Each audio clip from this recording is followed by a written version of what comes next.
All right, we're going to talk about one of my least liked heroes in the game. That's Brightwing. Why is it one of my least liked? It's because she's kind of a niche hero, more niche than she is meta, and a lot of people play her incorrectly. So we're going to try and talk about ways to actually play Brightwing correctly, and hopefully this helps you in your endeavors, all right? Like the basics, you know, you shoot your flare out. Hitting in the middle, its Soothing Mist passive healing instantly activates. So try and hit the target, right? Polymorph. The biggest part about Polymorph is that normally you're picking Brightwing to counter somebody, right? Whether it's an Illidan, a Zeratul. They work great against those characters because those characters that love to dive now are polyed for 1.5 seconds and they can't go anywhere. Now you can turn and attack them or CC them, which is really strong. Or let's say there's not that there, but there's a Diablo or a Garrosh charging at your team or destroying your team. Great counter towards tanks, including Mosh Pit. All of those things are really important to note because you have to know when and where to use this. If you're casting this out randomly for damage or just because you're polying for the sake of polying, you're probably doing it wrong. I want to talk about this because this is like an entire area that a lot of people with Brightwing fail. Is that why are you using Polymorph? Is there something more important? So every time you go into a game, you need to think about who am I using Polymorph on and why? Do they have ETC and is it post level 10? If so, do I need to Mosh cancel? Do I need to stop a Garrosh or a Diablo? Can it help set up CC? Maybe I have a Diablo. The Diablo charges in, flips back, all of a sudden, boom, I polymorph them. So now we have like a 3-second CC chain. You have to be able to know when and where to use your polymorph and for what purpose. The other one is your Pixie Dust. This gives you movement speed and 30 spell armor, which is really strong. This is pretty self-explanatory. You can Alt-E for your own movement speed. You can E somebody to get away from one of those characters I was just mentioning, or to eat a big ult that's coming in. Your heroics are both viable, and your trait is a removal. It's not a pre-cleanse. It is a removal. Activate to remove stuns. Also, you passively heal people. Now, here's the big one. Because before I get into the talents, I need to talk about your Z button. I play on Master Games, and then I have Smurfs where I play from low diamond and sometimes below that. For whatever reason, any low-level Brightwing feels that the only time they can go from one side of the map to the other is with their Z button. Whether it's Dragonshire, whether it's Braxis, or whether it's Cursed Hollow. If you are not getting split push value, then you don't necessarily need to go out of your way. Your wave clear is pretty bad, but you can get even talent tiers or get an advantage in talent tiers. But the problem that I've seen with lower level Brightwings is that say it's Dragonshire. They'll Z top to try and gank the solo laner. Then they will stay top lane until the next time they have Z to go bottom. I can tell you with almost 100% certainty, you are doing that wrong. Very, very wrong. You need to figure out where your right click button is and move yourself down back to your team. Now, if it's a giant map like Warhead or Cursed, sure, maybe you take your time. But there is no world where you would be, if you're not a healer main. Think about this. Think about you're sitting in the 4-man. Your healer leaves. You no longer have a healer for like a minute and a half. Think about what that sounds like when it's said out loud. Learn to Z to where it is. Get whatever is done you're trying to accomplish and then come back. Also keep in mind that your Z heals for percentage amount, so it can be better used on tanks, but it should theoretically be used on everybody. But stop thinking that Z is the only way you can get from point A to point B. Learn to right click and move. I cannot tell you that is a colossal difference in high level play and low level play. If you are low level and you think the only way you can go from point A to point B is with Z, you're doing it wrong. Okay? Here we go. What to pick at level 1. Now, for what it's worth, there's a couple of people in NA that love going polymorph build and things like that. I would recommend that for most of you, if you're learning Brightwing or getting used to Brightwing, this should already be your #1 pick, and honestly, it should be your only pick. Hypershift. Increase phase shifts healing by an additional 10% of the target's maximum health. This is an amazing amount of more healing. You go from the 25% to 35%. That is a massive amount. What makes this good? Nearby enemy minion's death reduced phase shift's cooldown by 1.5 seconds. This is a 50-second cooldown. There are 7 minions per wave. 7 times 1.5 is 10.5 seconds. Now it's 40 seconds. Then you catch a second wave. You're getting natural cooldown and you're getting bonus cooldown, right? So every 30 seconds there's a wave. So every 30 seconds there's 10.5 seconds. And then all of a sudden it's like, wait a minute, this is working out pretty well. Utilize that to your advantage. Don't be afraid to press Z. I was playing with a lower level Brightwing on Sky Temple that we're trying to end the game with a boss, right? And they think that the only time to press Z is after somebody's in trouble. You can just walk over to your team and just be nearby to press all of your other buttons instead of worrying about that global value. You don't have to try and global at the perfect time every time. If you're there to press E and give somebody spell armor and to remove CC, that's much better than pressing Z and praying for dear life. Hypershift is still an amazing talent. The extra healing and the cooldown reduction means that your healing throughput as Brightwing is much, much higher. Pixie Charm is a trap. There's no world where I think that Brightwing is a better bribe person than an in-combat healer. Use your Z, be near your team, be away from your team, but stop thinking that you have to use Z at the perfect moment from across the map. That is an irrational way to use your global. Is it good? Yes. Is that the only way you should use it? No. Start thinking about being near your team before it happens. Level 4.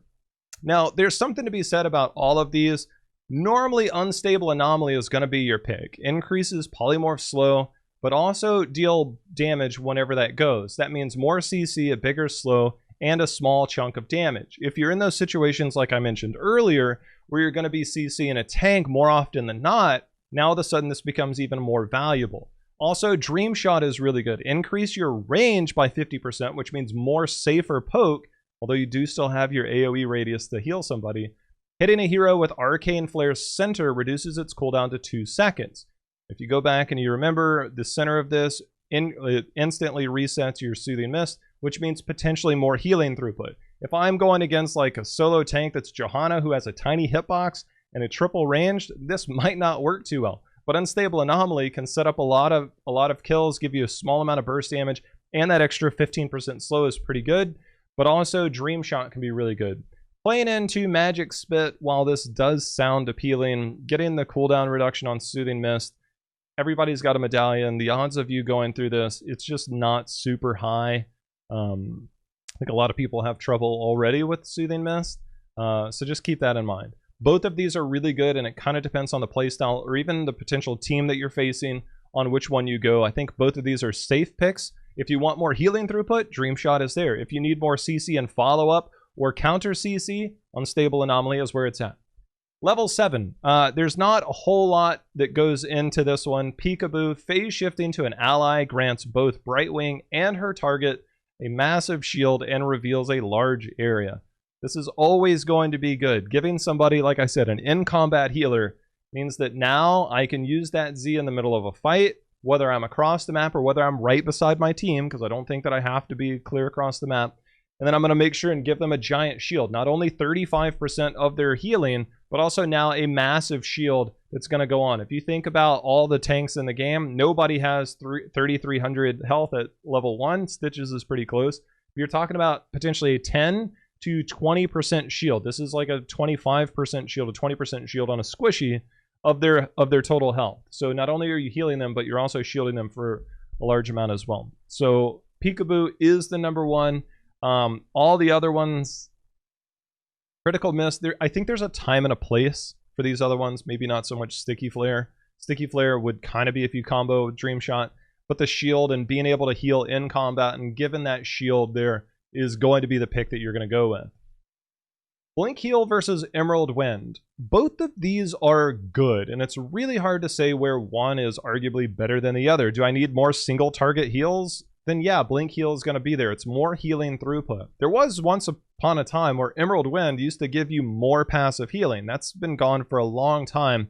So now all this is a zoning mechanic. If there's double bosses on there, if it's Sky Temple or Cursed Hollow, maybe I'm more incentivized to go Emerald Wind. If I'm going against the dive comp, that I need to make sure and have a pushback and I don't have a lot of peel on my team, Emerald Wind is going to be better than me just trying to raw heal them.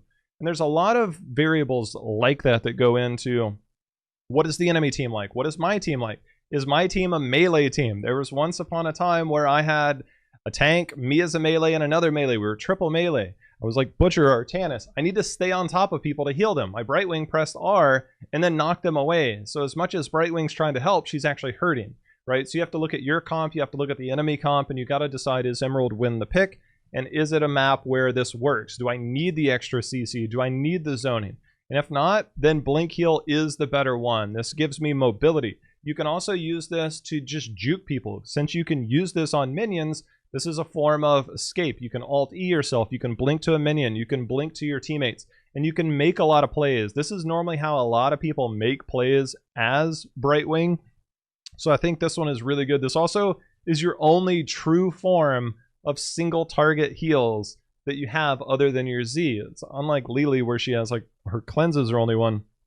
You at least have your Z.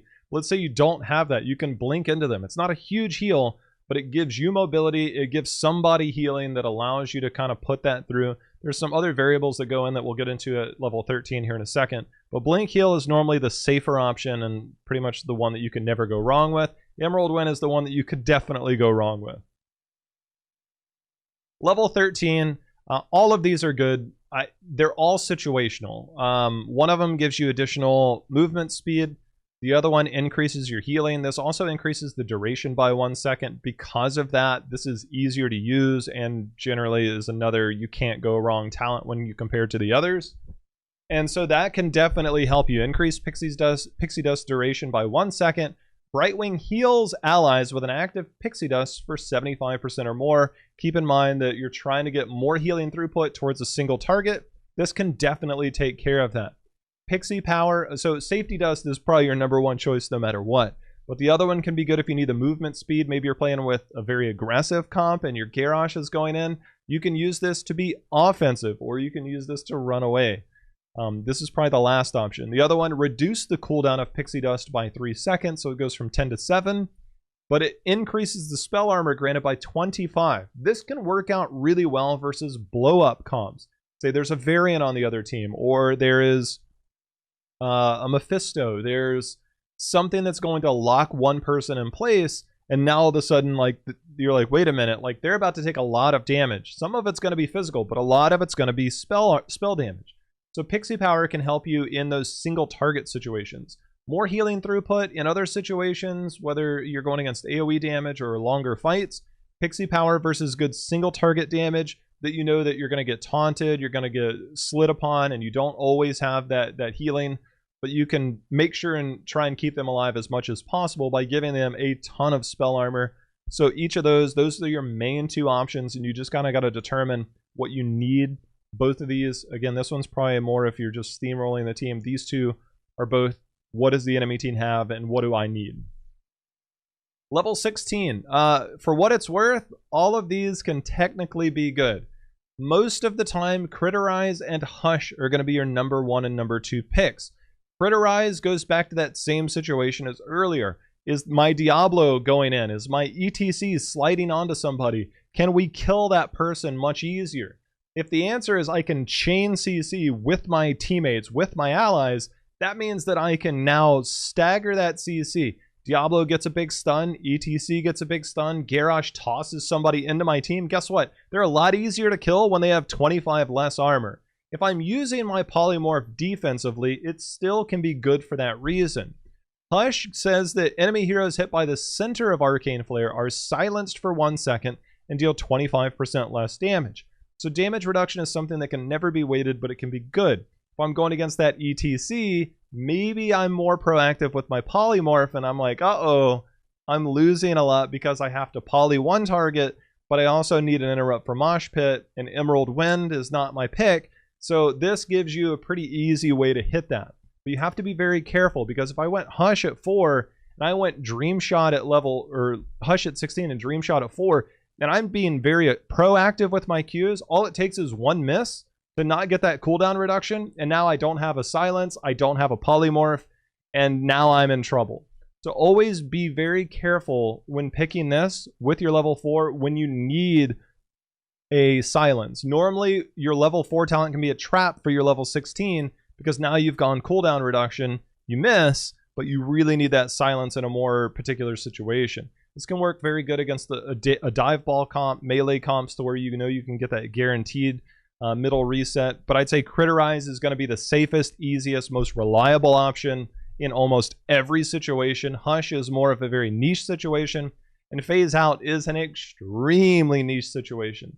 Having to time out as Brightwing means that you don't have Blink Heal, you don't have Emerald Wind, you're being dove by everybody, you didn't save Pixie Dust, you didn't save Polymorph, you didn't save this, and you've kind of trapped yourself. Don't do that. Critterize, very good. I would say this is the #1 option in a lot of people. Hush, depending on your playstyle, can be really good.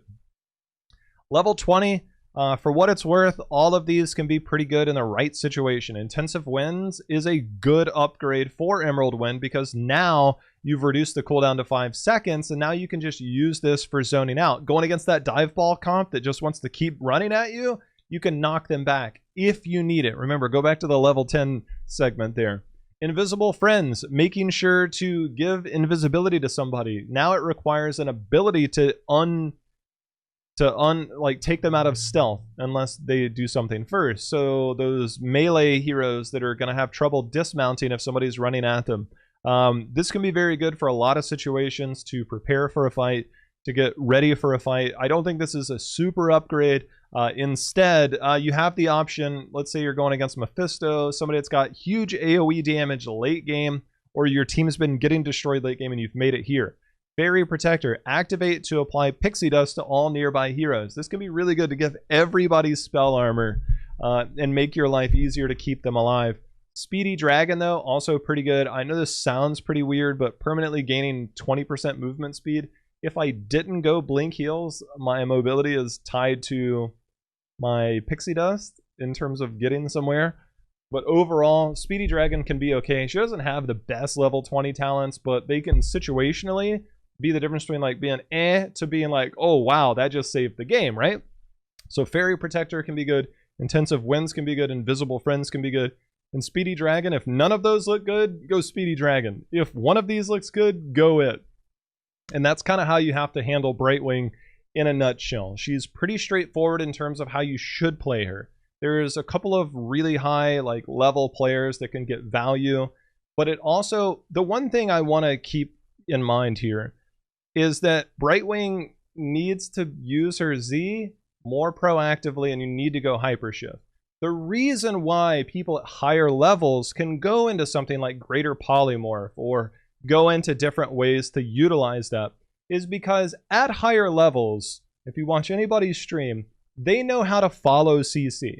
The odds of your team from like low diamond below following CC every time is like 0. So being proactive by just casting raw polymorph and knowing that somebody's going to follow up on it is like 0 for the majority of the player base. Making sure that you have enough healing throughput and enough pro-action from you as the Brightwing player can be the difference between your team being alive versus your team being dead.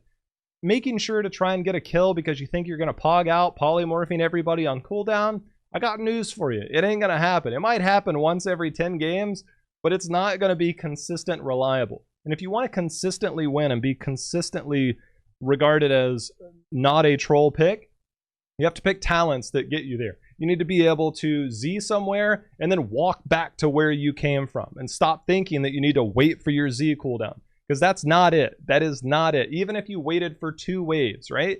2 waves, 30 seconds apart, potentially 15 seconds apart. You're getting 21 seconds of cooldown from 14 minions, and then you're also waiting that 50 seconds. So let's say it's 30 seconds. You're waiting a full 30 seconds before you ever make it anywhere, and that's assuming you get 14 minions, which is almost never, right?